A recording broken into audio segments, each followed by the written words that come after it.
වලියකින් තමයි යොදන්නේ. මුට්ටි පොලේ ගාලා තණ්ඩු හඬු වෙලා ගිහලා හැබැයි හොඳට බොනවා මගුල් ගෙවලද සමාට එහෙම අවුලක් නෑ ඩොම්බර ගාතේ බදා ගන්නවා. දාන ගෙවල්වලදී දානේ අසාර්ථක කරනවා. පවුමදාට ඔක්කොම යාළුවි අර ලක්ෂයක් විතර විඳන් කරලා දීපු දානි. ඒකට හේතුව තමයි පින් ගන්න කැමති නෑ. ඒකට හේතුව තමයි මනුස්ස ලෝකෙ ඉඳෙද්දි පින විශ්වාස කරලා මොන පින්ද බං කියලා නෝනේ. මරුණාට පස්සේ වැඩකුත් නෑ. එහෙමයි. හරිනේ. මොකද ගන්න එපා. සමහරව තියෙනවා කපලා දාන්න ඕනේ. හරි එහෙනම් අපි දැන් ඔයගලන්ට අනුමෝදන් කරන්න යන්නේ.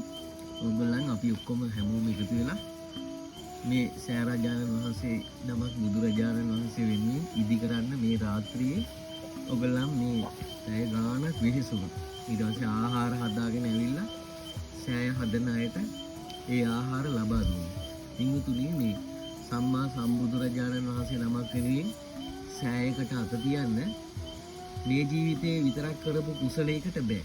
ඒ වෙනුවෙන් සසරේ ලොකු ඒ වෙනුවෙන් කරපු අදිෂ්ඨානයක් එහෙම නැත්නම් ධර්මයට අනුව කියන සංස්කාරයක් හදපු දෙයක් තියෙනවා.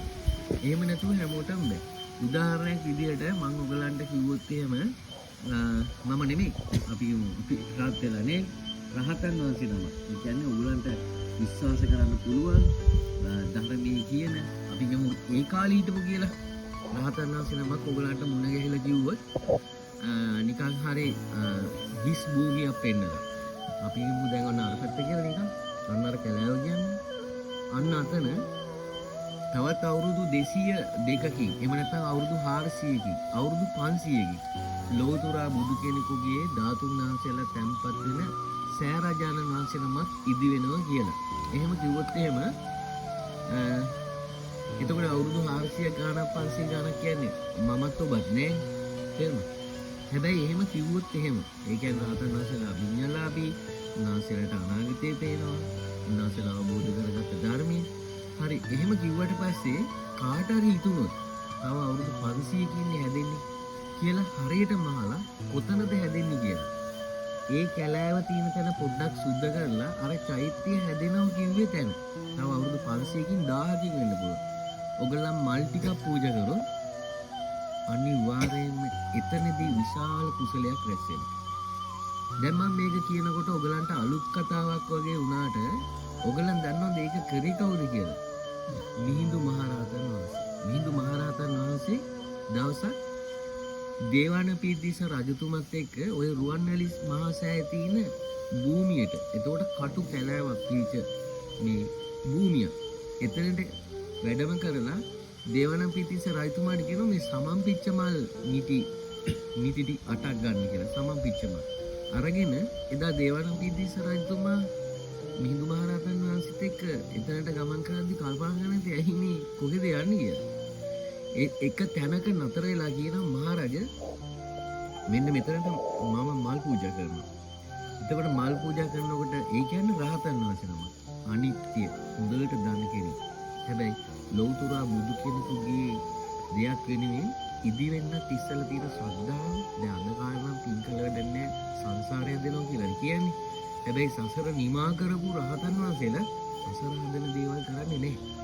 ඒ කියන්නේ රහතන් වහන්සේලා කියන්නේ බුදුරජාණන් වහන්සේගේ දේවල් වලට ගරහන්නේ නැහැ. මොකද උන්වහන්සේලා එතනටපත් වෙන්නේ ලෞතර බුදු කෙනෙක් වෙන්නේ.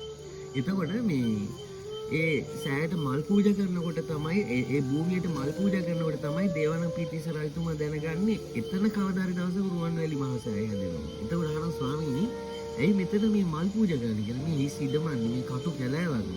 මහරජ තවත් අවුරුදු 202කින් ඔබගේ මුණුපුරේ මේ කියන්නේ එතකොට තව අවුරුදු 202ක් ගිහිල්ලා ඉපදෙන්නේ පරම්පරාව. මෙතන ඉදි වෙනවා ස්වර්ණමාලි නමින් මහා සෑය. ආන්නේ ඉදි වෙන ඒ සෑය භූමියට තමයි මම මේ මල් පූජා කරන්නේ කියලා.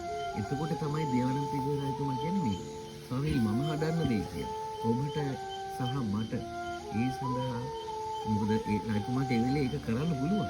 නමුත් මම අර මුලින් කිව්ව කාරණාව සෑයක් හදන්න ඒ වෙනුවෙන් සංස්කාර දෙන්න. ඒ වෙනුවෙන් රුවන්වැලි මහා සෑය හදන්න දුටුගැමුණු රජුරෝ එනකන් මහා සෑය හැදෙන්නේ නැහැ. ඉතින් ඒ කිව්ව විදියටම අවුරුදු 202ක් යද්දී මහා සෑය හැදෙනවා. එහෙනම් ඔයගොල්ලන් කල්පනා කරන්න ඔයගොල්ලන් මෙතන විතර නෙමෙයි කොහේ හරි චෛත්‍යයකට එක ගඩොලක් තියෙනවනම් එක කායවතක් ඒ කියන්නේ මේ ශරීරයේ වේසල වැඩක් කරනවනම් ඒක කල්ප ගානකට පස්සේ සිද්ධ වෙන දෙයක්. මේ හැමදාම ලැබෙන ජීවිතය නෙමෙයි අපිට තියෙන්නේ. දෙන්න කාලයකට පස්සේ ලැබෙන ජීවිතය. මේ කුසලය. ඒක උගලන්ට අයිති එකක්. ඒක ඒ නිසා තමයි මම උගලන්ට අර මුලින් කිව්වේ පින් අනුමෝදන් කරන්න කියලා. ඒ දන්නවද? අපේ පරම්පරාගත අප්‍රමාණ සත්ත්ව සංඛ්‍යාවකට අපේ මියගිය ඥාතීන්ට ඒ පින නෑ. ඒ කුසලේ නෑ. ඒ සෑයක් ගැන කියද්දි බලන්න පින්වතුනි මේ සෑයක් ගැන හිතලා හුඹාකට වැඳපු අය සුගතිය ඉපදිනවා. සෑයක් ගැන හිතලා වැලි ගොඩකට වැඳපු අය සුගතිය ඉපදිනවා. සෑයක් ගැන හිතලා වැටකොළු මල් හතරක් අරගෙන සෑයකට පූජා කරන්න ඕනේ කියලා මගදී යද්දි මැරිලා සුගතිය ඉපදිනවා. අනිත් එක හොඳට බලන්න මම හැමදාම කියන දෙයක් තමයි චෛත්‍ය හදලා තියෙන්නේ කවුද? රජවරු, දෙවිවරු. නේද? එතකොට දෙවිවරු. ඉතින් ඒ නිසා කල්පනා කරන්න ඕනේ. ඒකට මම හේතුව කියන්න ගොඩක් වෙලාවට අපි කරන හැම පින්කමම උදේ පූජා කරනවා. ඉතින් ඒ නිසා ඔයගොල්ලන් ශාසනය රකින්න පිරිසක් නිසා. මොකද දෙවිවරුන්ට තමයි ශාසනය බාර දීලා තියෙන්නේ. ඒතකොට ශාසනය බාරගත දෙවිවරු ශාසනය රකින්න අය රකින්න. පූජා වට්ටිය කෙසේ වෙත ඒ ඇල්ම බැල්ම ලැබෙනවා. ඉතින් ඒ සියලු දෙවිවරුන්ගේ පින්කම් සියලු දෙනාගේ ආශිර්වාදය රැකගෙන ලැබේවා. ඔයගොල්ලන් හැමෝටම මේ සම්බන්ධ වුණු සියලු දෙනාට නිදුක් නිරෝගී බව ලැබේවා, දීර්ඝායුෂ ලැබේවා. සුවසේ මේ ධර්මයේ ඇසිරෙන්න, මේ ධර්මයේ රසය සුවය විඳින්න මේ වගේ කාලෙක ඔයගොල්ලන් හැමෝටම මේ පින් මේ සෑයක් හදන පිනම හේතුපකාර වේවා කියලා සාදු. හරිනම් ආශිර්වාද කරනවා අnder. ඊට පස්සේ අපි කංචුකයක් දැම්මෝ සෑයකට ඊළඟ එකට ඉඩ දෙන්න අයින් කරන්න වෙනවා. අපි පහන් 84000 පූජා කරුවොත් හවස් වෙද්දි නිවිල එක්ක තෙල් ඉවර වෙද්දි නිවිල යනවා. අපිට අස් කරන්න වෙනවා. අපි වෙහෙර විහාරයක් සාමාන්‍ය විදියට හැදුවත් කැඩලා බිඳලා යනවා. හැබැයි පින්වතුනි සෑයක් එහෙම ලේසියෙන් අයින් කරන්න බෑ. ඒ සෑය තියෙනකම් වඳින ගානේ පින් දැසන. උදාහරණයක් විදියට තාමත් ඉපදිලා නැති. මේ වෙනකොට ඉපදිලා නැහැ. හැබැයි තව අවුරුදු 50කින් උපදින්න පින් තියන අය ඉන්නවා. හැබැයි එහෙම පින් තියන අය ඇවිල්ලා මේ සෑයට වඳිද්දී අපි කොහෙද සමාජාට? අපි මිය ගිහිල්ලා අවුරුදු 50යි. එතකොට එහෙම දෙයක් මනුෂ්‍ය ලෝකයක අපි වෙනුවෙන් තියන්නේ වෙන මොකද්ද? උදාහරණයක් විදියට අපි හිතමු එතකොට තව අවුරුදු 100කින් කොත බීමට වැටිලා. හතරස් කොටු විතරයි. මිනිස්සු වඳින්න නැතුව ඉන්නවද? හතරස් කොටුවක් බීමට වැටිලා. ගර්භය විතරයි. වඳින්න නැතුව ඉන්නවද? අපි දීගවාපීට වැන්ද මතකද? තාම හදාඩත් වදිනවා හදන්න ඉස්සරද. ඊට පස්සේ ගර්භයත් ඉතින් පේසාවල් තුන විතරයි. වදින්න නැතුව ඉන්නවද? බෞද්ධ හිටියොත් වදිනවා. එහෙනම් බලන්න අපි යටින් උඩට හදන දේ උඩින් ඉඳන් බිමට එනකොට වන්දනා කරනවා. හැබැයි බුද්ධ උත්පාද කාලේ විතරයි අපිට මේ දීර්ඝ පින සසර කරගන්න ලැබෙන්නේ. එතකොට පින්තුනි අපි කොහේ හිටියත් කවුරු හරි කෙනෙක් අපි හදපු දෙයකට වන්දනා කරොත් අපේ ජීවිතේට ඒක කුසලයක් බවට පත් වෙනවා. ඒ නිසා තමයි ඒ කාලේ හිටපු රජවරු දෙවිවරු වෙන්න තමන්ගේ අතින් වෙච්ච බලවත් අකුසල්. මොකද යුද්ධමයි මේ රටේ තිබුණේ රජවරුන්ට. ඒවා අමතක කරන්න පුංචි පින්කම් වලින් අමතක කරන්න බැරි වුණා. බොහෝ කාලයක් කැපකිරීමෙන් කරපු ඒ මහා සෑවල් හදද්දි ඇති වෙන ඒ කැපකිරීම දැන් මේ වෙලාවේ බලන්න මේ සීතලේ නැස් සිපින්නේ නේද? ඔයගලටත් තිබුණා දැන් පැත්තකට වෙලා ඉන්න. හැබැයි අකුසලයේ එන වෙලාවට ඒව අදාළ වෙන්නේ නැහැ. එතකොට අර ගොඩාක් බරපතල අකුසල්. ඒ කියන්නේ හිතට තදින් කාවැදුණු අමතක කරන්න බැරි දේවල් අමතක කරන්න. හිතට තදින් කාවදින පිනක් කරන්න සිද්ධ වෙනවා. කුසලය ඒ හා සමානවම දෙයක් කරන්න වෙනවා. එතකොට සෑයක් කියන්නේ ඒ වගේම යුද්ධයක් වගේ එකක්. ඒ කියන්නේ ලේසියෙන් ගොඩාක් දේවා රාය නැතුව කැපකිරීම කරන්න ඕන. සමහරවිට ජීවිතයක් මරණයක් අතර කරන කුසලයක්. මොකද ඔයගොල්ලන්ට තේරෙනවද මේ උඩට යන්න පොඩ්ඩක් ලිස්සුවොත් බීම නේද? ඒ කියන්නේ හොඳ සිහියෙන් යුතුව තමයි කරන්න ඕනේ. හැබැයි අපි මේක ඉවර කරොත් ඉවර කරන්න පුළුවන් වුණොත් මම හිතනවා මමත් ඔබත් මේ ජීවිතේ කරපු මේ ජීවිතයට සාධාරණ කරා කියලා. මේ කියන්නේ මේ ලැබිච්ච මනුස්ස ජීවිතේ ඒක හැමදාම හැමෝටම හම්බෙන්නේ. අනිත් එක තමයි මේ බුද්ධ උත්පාද කාලේ අවසන් කාලේ. අනිත් එක කර්ම විපාක එනකොට ඒවට කුසල කර්ම කරනව ඇරෙන්න එහෙම අපේ පිනක් නොතිබුණොත් දෙවියන්ටවත් බෑ අපිව බේරගන්න. ඔයගොල්ලන් මේ පහුගිය කාලේ ඔයගොල්ලන් ඒක හොඳට දැක්කා. මේ ගම් වතුර නාය ඇවිල්ලා නේද? සමහර අය ඉතින් හිටියා අපි ඉන්නේ මුහුදයිනේ නෙමෙයිනේ. මුහුදේ සුනාමි ආවොත් මුහුදයිනේ ගෙවල් නෙගී. ඒ නිසා අපි සුරක්ෂිතයි කියලා කඳු උඩ ගෙවල් හදලා හිටියා. අපි කවදාකවත් හිතුවද ඔය වගේ අය කියලා. නේද? සමහර අය ඉතින් හිටියා අපි ඉන්නේ කන්දර ගොඩක් මෙහෙන්නේ. කන්ද තියෙන කිලෝමීටර් 5ක් එන්නේ කියලා. නමුත් සමහරවිට අර කිලෝමීටර් 5ක් ඇතිද්ද කන්ද ගෙවල් යට කරගෙන ගියා. තේරුණේ? සමහර වෙලාවට ඔයගලන්ට මම දැක්ක එකක් තමයි එක තැනක තිබ්බ මේ නුවර පැත්තේ යහන්ගල කියලා. නෙළුම්ගම. යහන්ගල පේනවා නෙළුම්ගමට. මේ මුළු ගම්මානෙම යට වෙලා එක ගියයි ඉතුරුනේ. මේක ඔයගලන් දන්නවා ඇතිනේ. එතකොට ඔය මේ නෙළුම්ගම වෙන්න ඕනේ. මතක හැටියට ඒ ගමේ මිනිස්සුන්ට පේනවා යහන්ගල. ගමට පේනවා. මිනිස්සුන්ගේ මතයක් තිබුණා ඒ යහන්ගලට දෙවුරු වඩිනවා කියලා. ඒ කියන්නේ ඇත්තටම ඉතින් එලිපාත් වෙනවා දෙවුරු වඩින්නේ නැති. නේද? සාමාන්‍යයෙන් විශේෂී තැන් රහතන්වන්සේලා හිටපු තැන් මේ මිනිස්සු අවුරුද්දකට සැරයක් මං හිතන්නේ මම අහපු විදිහට පූජා පවත්වනවා. ඒ කියන්නේ සුවිශේෂී සමහර ගම්මාන තියෙනවා විශාල වෘක්ෂයන්ට මේ කිරි ආහාර පූජා කරනවා. කුඹුරු කරන්න ඉස්සෙල්ලා මේ යහන්ගල ඇදෙව්වා. දුක කිව්වා. ඊට පස්සේ තේවාවන්ට ශක්තිය නැති නිසා ඒ නිසා තමයි කියන්නේ සෑයන් හදන අය ඒ කුසල ශක්තිය උපදව ගන්නවා. ඉතින් ඒ නිසා ඔයගොල්ලන් ගොඩාක් සතුටු වෙන්න. ඊළඟ දවසේ ඇවිල්ලා වඳින්න ඕනේ. ඒ කියන්නේ සෑය හැදුවට පස්සේ අපේ මල් පූජා කරන්නම ඕනේ. අපිට පැත්තකට වෙලා මල් පූජා කරන අය දිහා බලාගෙන සතුටු වෙන්න පුළුවන්. කතරගම දෙවියන් මනුස්ස ලෝකේ ඉන්න කාලෙදී පිරිවේර හදලා අද තුන් පාරක් ඒ සෑයට වදින මිනිස්සු දිහා බලලා සතුටු වෙනවා. පින්වන මොදන්නේ. ඒ වෙලාවට තමයි අපේ කට්ටිය පොලිමේ ගිහලා පළතුරු උස්සන්නේ. එතකොට එන්නේ අපේ කට්ටිය ගිහලා දුක අහන්න, පොලිමේ නඩු අහන්න නෙවෙයි. පිරිවේර වැඳලා යන්නේ. අන්න ඒ වෙලාවට සමහර වෙලාවට මිනිස්සු කෙරේ අනුකම්පාවෙන් උන්වහන්සේගේ තියෙන භක්තිය නිසා ආශිර්වාද කරනවා ඇති. නේද? ඉතින් ඒ නිසා අද දවසේදී ඔයගොල්ලන් මේ ජීවිත විතරක් කරගත්ත දින නෙවෙයි සංසාරෙම පින් කරගත්ත. සමහරට හිත මැරෙන්න පුළුවන්. කරන්න දෙයක් නැහැ. තේරුණා? අර මිනිස්සු රැ නිදාගත්තේ අඩි 40ක් පස්වලයකට යනවා කියලා නෙවෙයි. අපි බේරුනේ පිනන් නිසා. හැබැයි අපිටත් එහෙම වෙන්න පුළුවන්. ඊළඟ එකේදී අපි වෙන්න පුළුවන්. ඔය මිනිස්සු ගොඩක් දේවල් වලින් බේරි තමයි ඇවිල්ලා යට උනේ. සමහර අය ගාල්ලේ පැත්තේ ඉන්න අය නුවර ගිහිල්ලා තේක බොන්න යනවා පෙරලෙන ගල පෙරලෙන කඩේ. අවුරුදු ගාණක් කඩේ කරුව මිනිස්සු බේරෙනවා. තේ බොන්න ගිය මිනිස්සු ඒ නිසායි සංසාරේ භයානකයි කියන්නේ. මේ සසර ඊළඟ මොහොත පතන්න එපා කියන්නේ ඒක. ඊළඟ මොහොත අපි දන්නේ නැහැ. ඊළඟ මොහොත ගැන අපි දන්නේ නැහැ. මේ අපි දැන් මෙතන යනවා. ඊළඟ මොහොත අපි දන්නේ නැහැ. ඒ නිසා එහෙම නොදන්න ලෝකෙක අපේ ජීවිතේ පිළිෙන් පුරව ගන්න විතරමයි තියෙන්නේ. සසරින් ගන්නේ. ඒ නිසා අද දවසේ ඔයගොල්ලෝ මේ පින් දැස් කරගත්තා. ඒ දැස් කරව සීලෝ කෝපිතාවයන් සියලුම මේ බෝධිසත්වයන්ලා ස්වාමීන් වහන්සේලා ඇතුළු මේ භූමියට අභිවෘද්ධි සියලුම බෝධිසත්වයන්ලාට උච්ච දේවතාවුන්ලා ඇතුළු සියලු දෙවිවරුන්ට අනුමෝදන් වෙත්වා. ඔබලන් ඉෂ්ඨකාමී දෙවිවරු, ඔබලන්ගේ පින් බලාපොරොත්තු වෙන දෙවිවරු, මනුෂ්‍යෝ තමයි දෙවියන් අතර උපදින්නේ. දෙවිවරු දෙවියන් අතර මනුෂ්‍ය ලෝකෙන් යනවා නෙවෙයි, මිනිස්සු දෙවිවරු වෙලා උපදිනවා. දේවත්වයටපත් වෙන පින්. ඉතින් ඒ සියලුම දේවතාවුන්ලාට වෙනදට පින්වනවා. මේ පින් අනුමෝදන් වෙත්වා. පින්වත් දෙවිවරුන්ගේ දිව්‍ය ආශිර්වාදයෙන් සපී බලය වැඩිත්වා. ශ්‍රද්ධා සීල සුත ව්‍යාග ප්‍රත්‍යාව කියන සේක බලධර්මයන් වැඩිත්වා.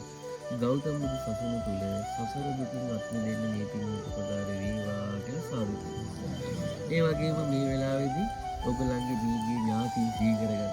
පින් මිනිස්සු දන් දීලා පින් අනුමෝදන් කරනවා.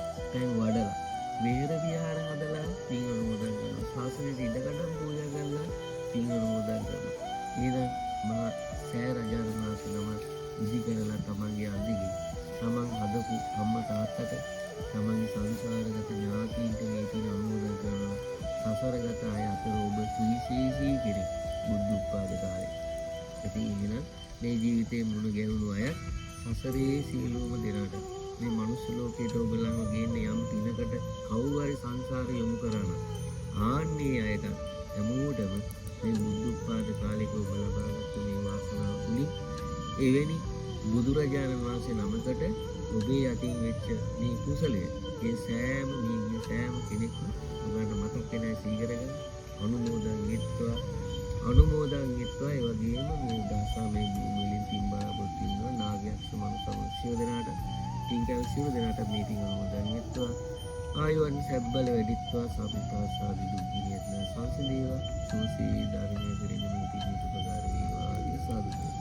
පින්තුනි දුටුගැමුණු රජුරෝ දැන් ඔයගොල්ලන් කොච්චර වටිනවද කියලා ඔයගොල්ලන්වත් දන්නේ නැහැ. මේ පින් කරද්දී ඒක ධර්මානුකූලව පිළිසරණ පැතුම්. හැබැයි පින්තුනි අද සමහරලාට ජීවත් වෙලා ඉන්නේ ඉතින් කොහොම අපි අදකෝ දෙවියෝ කියලා. දෙවිවරු නැතුව නෙමෙයි. තේරුණාද? හැබැයි අපිට කුසලයක් නැත්නම් දෙවිවරුන්ට අපිව බේර ගන්න බැහැ. දෙවිවරුත් මේ දුකින් නිදහස් වෙන්න උත්සාහ කරනවා. ඒ නිසා අපිට පිනක් තිබුණොත් විතරයි දෙවිවරුන්ට පවා උපකාර කරන්න. උදාහරණයට බුදු කෙනෙක් පහළ වෙලා හිටියත් උපකාර කරන්න බැහැ. ඒ නිසා අපි මේ පිනේ අපේ ජීවිතය පුරවගත්තොත් විතරයි අපිට මේ සසර ගමනේ අපි හිතන නිවන කරා යන්න ලැබෙයි. ඉතින් ඒ නිසා මේ වගේ වෙලාවට කරන පින් හරිම බලවත්. ඒයි දන්නවද? මිනිස්සු පින් කරන්නේ අර සැප විඳින ගම. සැප කිරීමෙන් නෙවෙයි. අපිට පුළුවන් නම් මේ සීතල අමතක කරලා මේ වැටෙන පින්න අමතක කරලා බුදු ගුණ ඉදන්න මාරාන්තික වේදනාවක් දැනෙන වෙලාවට අපිට බුදු ගුණ ළඟ ඒව අමතක කරන්න පුළුවන්. අපිට අමතක කරගන්න බැරි අකුසලයක් අපේ අතින් සිද්ධ වෙච්ච දෙයක් සමහරට ජීවිතේ වයසට යනකොට අපේ හිතට આવත් මම නොදන්න කාලේ මම මේ වගේ දෙයක් කරාගෙන හිතේ අට කරගෙන කරපු කුසලේ අර අකුසලේ අමතක කරන්න පුළුවන්. එහෙම නැති වුණොත් අපි දුර්වල වෙනකොට අවසාන මොහොතේ සමහරට අපි එහෙම කරන පින්කම් අමතක වෙන්න පුළුවන්. මොකද අකුසලේ අපි ගැම්මෙන්ම කරන එක නිසා. ඉතින් ඒ නිසා ඔයගොල්ලෝ ගොඩාක් සතුටුපත් වෙන්න හැමදාම දවසින් දවස පියවරෙන් පියවර මේ සෑය ඉහළට යනවා. ඉතින් කිරියේර සෑය රජාණන් වහන්සේට වඩා අඩි එකමාර අඩු වෙලා තමයි මේ සෑය ඇදෙන්නේ. එතකොට ඔයගොල්ලෝ හිතන්න ඒ කාලේ රජවරු ස්වයං පෝෂිත කාලයක කරපු මේ කුසලයකට ඒ හා සමාන නොවුණත් අපිට කවදා සමාන වෙන්නේ අපි හැමෝම එකතු වෙලා මේ කරන මේ පින කොච්චර වටිනවද කියලා. තේරුණේ? කොයිතරම් වටිනවද කියලා. මේ අන්තිම කාලේ ඒ කියන්නේ මෙතනින් එහාට බොහෝ වෙලාවට සෑයල් හැදෙන්නේ නැහැ. සමහරට මේ සෑය හැදෙන්නේ මේ කාලේ මේ සෑයල් හැදෙන්නේ අවුරුදු 1000ක විතර පස්සේ. විශාල සෑයල් හැදෙනව නම් කොහේද? බොහොම අමාරුවෙන් තමයි අර හදපු දේවල් කැඩුනට පස්සෙත් හදන්නේ. අනාගතයේ මිනිස්සුන්ගේ ධර්මයේ අයින් වෙනකොට මිනිස්සු මේවා දකින්නේ හිස් දේවල් විදියට. ශ්‍රද්ධාව නැති වෙනකොට ලාමක දේවල් විදියට. හැබැයි සසරේ පින් තියන ඒ පින් කරගන්න සමහරලාට පින් දුනි තව බුදු කෙනෙක් දකින්නකම් උපකාර කරන දෙයක් තමයි සෑයක් කියන්නේ. ඒකට මම හේතුව ඔයගලන්ට මේ පුංචි කාරණාවකදී ඉස්සර කරලා දුන්නේ. ඒ තමයි සෑයක් හදද්දී අපි මිය ගියත් අපි අපවත් වුණත් ඔයගොල්ලන් මිය ගියත් අපි හෙටත් වදිනවා. තාම අපි දැකපු නැති අයත් වදිනවා. දැන් අපි රුවන්වැලි මහසෑයට වදිනවා නේද? දැනුත් වදිනවා. ඒ හදන අය අපිව දැකේ නැහැ. දැන් අවුරුදු 1000 ගානක් 2000 ගානක් කිව්වේ දේත් වදිනවනේ. කිරිවේරට අපි වදිනවනේ. මයියන්ගලට අපි වදිනවනේ. යමක් අපිට තේරුම් කරගන්න පුළුවන් කාලේ වල අපි දීගෝ අපි හොයන් ගිහලා වදිනවනේ. අපි සෝමාවතී හොයන් ගිහලා වදිනවනේ. ඒ හදපු ඒව දන්නේ නෑ. ඒ නිසා කල්ප ගානකට පස්සේ බුද්ධෝත්පාද කාලේ ඊළඟට තමයි නිකාම ගඩොල් ගොඩක් එන්නේ. මේක ලස්සන මොදු කෙනෙකුට ගියක් වෙනවා. දියමාන බුදුරජාණන් වහන්සේගේ ධාතුන් වහන්සේලා තැන්පත් වෙනවා. අර සටන් කරලා යුද්ධ කරලා තමයි ධාතුන් වහන්සේලා බෙදන්නේ. අපිට වාසනාව තිබුණා ඒ ධාතුන් වහන්සේලා අපමගේ සම්මා සම්බුදුරයන්ස කියලා දැක බලාගෙන ඒ වෙනුවෙන් අපිට මේ පොළොවට ඉහිලින් දෙවිවරුන්ට මිනිසුන්ට සාදුකාර දෙන්න අද්දෙක එකතු කරලා අපේ ගෙවල් වල කවදාකවත් මිනිස්සු වඳින්නේ නැහැ. බිල්ඩින් වලට වඳින්නේ නැහැ. ඉහළම ලෝතුරා බුදු කෙනෙක් ධාතුන් වහන්සේ තැන්පත්. ඉතින් ඒක මම අදහස් කළේ මේ හැමෝම මේ පුංචි ළමෙක් පව සමහරවිට දැන් මෙතෙන්ට ඇවිල්ලා වැඩ කරන අය පන්සලකටවත් ගොඩ වෙන්නේ නැති දරුවෝ සමහරවිට. මං කියලා නෙමෙයි. දැන් මේ පොයේ 15 දෙනෙක් විතර ඔය හිටපු කොල්ලෝ සිල් ගන්න. ආවේ නිකන් මොකද වෙන්නේ කියලා බලන්න. එහෙම නැත්නම් අමෙරිකාවට ගඩොලක් තියෙන. ඒ නිසායි පින් කරන්නේ. පින කියන්නේ මිනිස්සුන්ට සම්පූර්ණයෙන්ම වෙනස් කරනවා. එතකොට අර දෙවිවරු නැතුව නෙමෙයි දෙවියන්ටවත් බෑ අකුසලයක් එද්දි අපිව බේරගන්න. ඒකට හොඳම ධර්ම දේශනාවක් තියෙනවා. අර ස්වාමීන් වහන්සේලා වගේ බුදුරජාණන් වහන්සේ බලන්න යනකොට ගල්ලෙනකට ඉර දවස් 7ක් ගලක් පෙරිලා. එතකොට බුදුරජාණන් මහා කරුණා සමාපatti සූර්ය ලෝකේ බලද්දි දැක්කේ නේද? දැන් කාලයක් නම් එහෙම කියන්න පුළුවන්. එහෙම එකක් තිබිලා නෑ නේද? දැක්කා. හැබැයි බුදුරජාණන් තව දෙයක් දැක්කා. පත්තිරි දවසේ ගල පෙරිලා ඉන්නේ ඒ ස්වාමීන් වහන්සේලා එළියට එනවා කියලා දැක්කා. ආවට පස්සේ කිව්වා ඔය බේරුණේ අර තලගුවෙට විහිළුවට ගුලකට රින්ගච්ච තලගුවෙකට ගලක් කියලා ඒක වැහුවා. හැබැයි 7 වෙනි දවසේ යාන්තම් ඒක එළියට ඇදලා දැම්මකෝ අර ගල. එදා ඒක නොකරන එන්න වෙන්නේ නැහැ කිව්වා. හැබැයි කුසලයක් තිබුණු අඟුලිමාලයන් හොයාගෙන ගියා. ඇයි? අවස්ථාවක් තියෙනවා බේරගන්න. දේවදත්ත බේරගන්න බැහැ. එහෙනම් පිළිතුරු සම්මා සම්බුදුරජාණන් වහන්සේලා අපිට කොච්චර මග ඇරෙන්නේ සමහර වෙලාවට නේද? අපි කොච්චර මග හැරෙන්නේ සෑයක් හදන ගෝන්නේ මහා සෑය හදද්දි ඔබලා අහලා ඇති පිටින් කොණ්ඩේ කපන්න දුන්නේ නැහැ. ඇඳුම් ගන්න දුන්නේ නැහැ. ඊට පස්සේ කෑම බීම ගන්න දුන්නේ නැහැ රජතුමා. ඒකට හේතුව තමයි සෑයක් හදන කෙනෙක් හරිම පින්වන්ත කෙනෙක්. පින බලවත් කෙනෙක්. ඉතින් ඒ නිසා ඒ අයට ආහාර ලබා දුන්නොත් එයා ඒ ආහාරය අරගෙන චෛත්‍යයක් හදනවා. ඒතකොට දින කෙනාට පින වැඩි. ඉතින් ඒ නිසා අද දවසේදී ඔයගලන්ට ප්‍රවාහන පන්සුකම් සපයපු ඒ වගේම ආහාර ලබා දීපු ඒ හැමෝටම සමාජ ඔයගලන්ට මේ ඉන්න බැරි නේද? මට මේ උදව් කරපු දෙන්නේ සමාජලා තියෙනවා දයන් මහතා රුක්ෂන් මහතා. ඉතින් මෙන්න මේ දෙන්නට ඒගොල්ලන් කොහේ හරි ඉඳගෙන ඔයගලන්ට මේ පින් දෙමු කරා. ඉතින් මේ හැමෝටම ඔයගලන් මානසිකව බලකට ඉන්න නේද?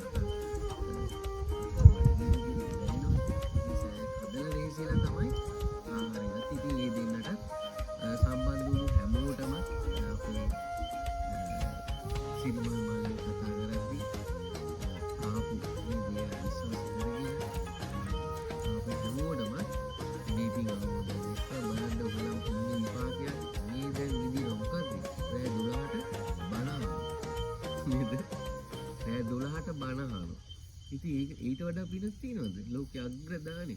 ඉතින් එහෙනම් ඒ හැමෝටම මේ පින් අනුමෝදන් වෙත්වා. හැමෝටම පින් කරන්න හිතෙන්නේ.